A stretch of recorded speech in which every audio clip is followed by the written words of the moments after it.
What if I tell you to use your non-dominant hand for writing or eating food or brushing your teeth? I am a right-handed person.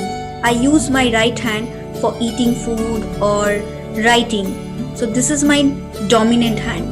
My right hand is my dominant hand and my left hand is my non-dominant hand. I do not use it for writing or eating food. Now, you must be asking me why I should use my non-dominant hand when I can use my dominant hand.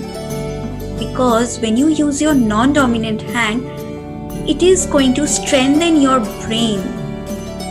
Not only that, the neural connection in your brain becomes very strong and new neurons also grows. That is the reason you must practice using your non-dominant hand for brushing your teeth or try to write something with your non-dominant hand. Let me give you an example. When you do physical exercise, your functioning of the body muscles improves.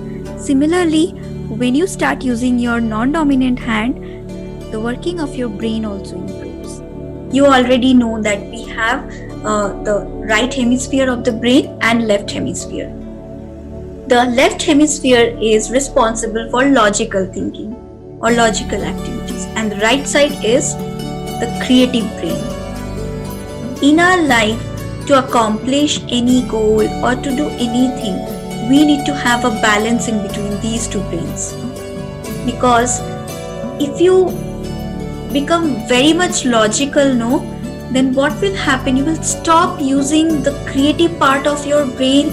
You will stop using new ideas. You will stop using new creative things which are intuitive things which are there in your right part of the brain. You will stop using that.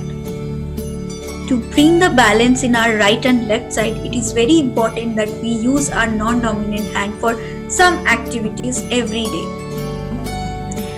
Because a person who is using their right hand for most of the work, their logical brain, the left brain is more active, and the person who is lefty, their right brain is more active. They can bring creative ideas. Have you ever imagined how Einstein, Nikola Tesla, they got such wonderful ideas, they got some intuition about their theories, whatever theory they have given to the humanity. First, they have got those ideas from somewhere, it came to their brain. And those people, though they were scientists, do not think that they always used to use their logical brain, because their creative brain was equally active. That's why they used to get more new ideas, they used to get intuition about their theories. Whatever theory they have given to the humanity, where do you think the ideas have come from? All from their creative brain. They got some intuition before, and then they started introspecting on that. They did some experiment, and then they came to a solution.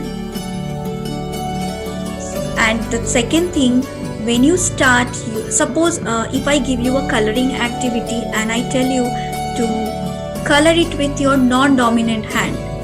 Suppose you are a right-handed person and I am telling you to do it with your left hand. So what will happen? You do not use your left hand for coloring, right? So you will be more conscious. You will put more attention while coloring, and this is going to be a meditation for you. You will put more concentration, more attention while coloring.